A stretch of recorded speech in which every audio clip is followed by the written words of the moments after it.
Bonjour à tous, je suis Rebecca McLaughlin-Jane et cette semaine, on s'intéresse à la croissance record de l'industrie halal, en particulier en termes de nourriture et de tourisme. Nous verrons que les Émirats arabes unis veulent devenir un foyer mondial de certification halal.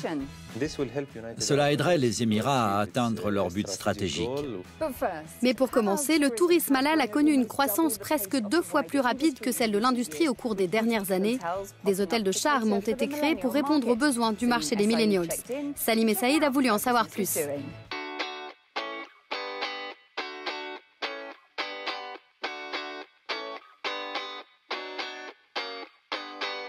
Un hôtel qui ne sert pas d'alcool, pour certains vacanciers, il manquerait quelque chose. Mais de plus en plus de touristes musulmans trouvent leur bonheur dans ces hôtels où l'on ne sert aussi que de la nourriture halal. C'est le cas de certains établissements aux Émirats. Ici, la nourriture est halal pour que les musulmans puissent observer leurs contraintes alimentaires. Certains hôtels ont même des salles de sport séparées pour les hommes et les femmes et des plages réservées à la gente féminine et du personnel exclusivement féminin pour garantir leur intimité.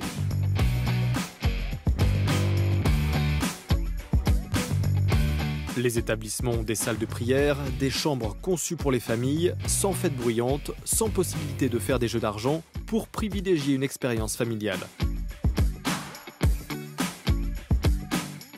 Le marché du voyage musulman est évalué à 169 milliards de dollars, sans compter le Hajj et d'autres pèlerinages religieux. Et il a représenté environ 12% des dépenses du marché mondial en 2016, ce qui en fait le deuxième marché du voyage au monde après la Chine.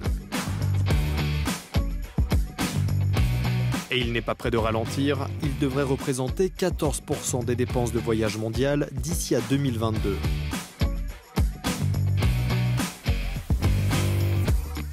Alors qui, au sein de la communauté musulmane, développe cette industrie?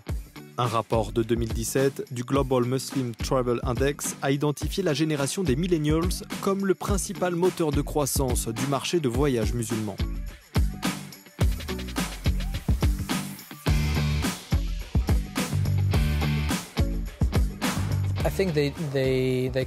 Ils viennent parce que c'est confortable pour eux. Ils savent à quoi s'attendre, ils savent qu'ils ne doivent pas demander de renseignements pour chaque plat. Tout est halal. Il n'y a pas d'alcool, pas de tentation et il n'y a pas de concurrence avec d'autres cultures. Les touristes viennent dans un endroit conçu pour eux. Et ce ne sont pas que des voyageurs musulmans qui recherchent ce genre de confort. Nous voulons rester ici et profiter de notre séjour dans cet hôtel. Nous détendre, sans alcool. C'est un bel endroit pour les familles, sans bruit. Nous voulions un endroit sans discothèque. Les principaux pays à fournir des services pour les touristes halal sont en majorité musulmans, comme la Malaisie, les Émirats arabes unis, la Turquie et l'Indonésie. En Europe, des pays comme la Norvège proposent des produits locaux préparés selon les règles halal et ont des visites spécifiques pour les touristes musulmans toujours plus nombreux. Les millennials, eux, utilisent les réseaux sociaux pour trouver les lieux de tourisme halal et partager leur expérience.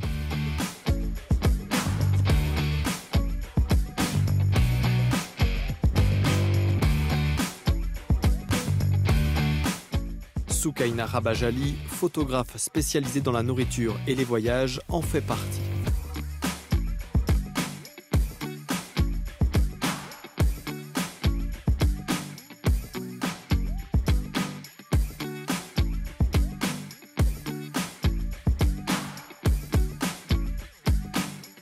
Elle communique souvent avec d'autres femmes qui veulent voyager et se demande comment une femme musulmane portant le hijab peut se lancer dans des expéditions à travers le monde.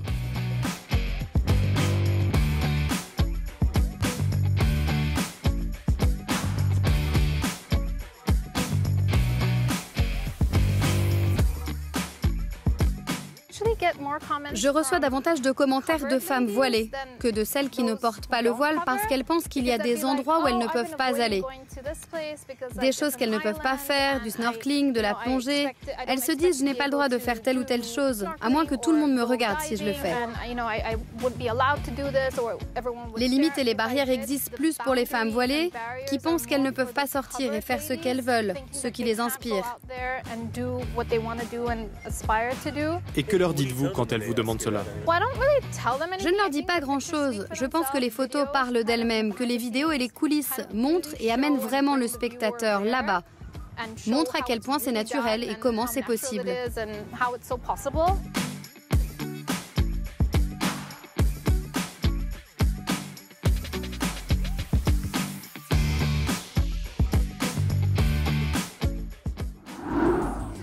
Selon un rapport de Reuters sur l'état mondial de l'économie islamique, les dépenses musulmanes en nourriture et boissons dépasseront 1,9 billion de dollars d'ici 2022.